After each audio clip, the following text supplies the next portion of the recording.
Well, it's Thursday, so that means time for our twice-weekly In Focus Health Update. Now, health reporter Moudou joins us now to tell us about the latest celebrity effort to raise awareness about a common malady. Hello, Linord. Hello, Vincent. Hello, Dimiake. Welcome.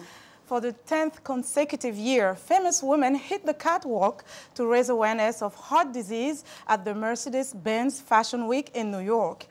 18 celebrities, including Linda Evans, the star of the American TV series Dynasty, and singer Gloria Estefan, walked the runway wearing red dresses donated by some of America's most famous designers. Heart disease is the leading killer of women in the United States. Jennifer Nettles, the lead singer of the country music group Sugarland, has a personal connection to the disease. It runs in my family a good bit. Most of my grandfathers died of heart disease, heart attacks. My grandmother currently has arterial sclerosis. So it's one of those things, especially from a generational standpoint. In that generation, there was a lot of smoking. They didn't know exactly what caused what. And now, unfortunately, they're seeing the effects, and we're learning the effects of that. So.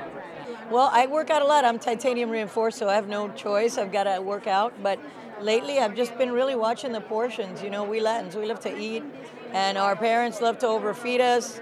So you really don't need that much food. And the red dress show coincides with New York Fashion Week, which ends today. The week-long event has showcased some 90 designers previewing their fall collections this year.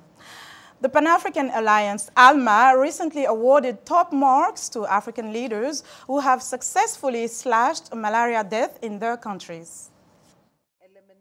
The African Leaders Malaria Alliance, ALMA, is made up of heads of states and government officials working to eliminate malaria-related death on the continent. Liberian President Sirleaf takes over ALMA's leadership after President Jakaya Kikwete of Tanzania. Sirleaf praises the group's efforts. There has been an unprecedented success in scaling up malaria control, resulting in a 33% decrease in malaria deaths in Africa over the last decade.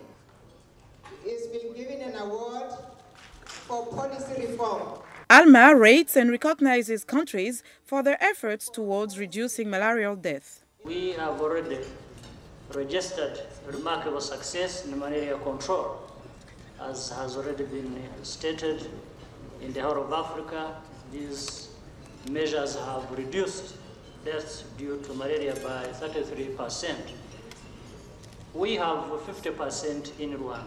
Despite the achievements, ALMA estimates over $3 billion still is needed to achieve the goals for malaria treatment, tests, and interventions. Obiajeli Ezekwesili is the World Bank's Vice President for Africa. In Cameroon, in Chad, in Mali, Nigeria, and Togo, we plan on supporting malaria control through investment in the health systems, strengthening using our innovative instrument that's the results-based financing approach, with a total amount of $260 million from our IDA 16 resources. Tanzania President Jakaya Kikwete was also recognized for his commitment to fighting malaria. There's generally a 50% reduction in malaria cases in Africa. I visited a number of hospitals in the country. Now you find many beds that used to be full of malaria patients are now empty beds, to see that these efforts are actually paying dividends. Over 700,000 lives are lost in Africa each year to malaria, most of them young children and pregnant women. It's also estimated the disease costs the continent $12 billion a year in lost productivity. More than 300 million mosquito nets have been bought for Africa, enough to cover 80% of people at risk on the continent. And that's all for today. Vincent Dimiake. Thank you, Linord. Thanks a lot, Linord. And be sure to watch for Linord Moudou's health reports every Tuesday and Thursday right here on In Focus.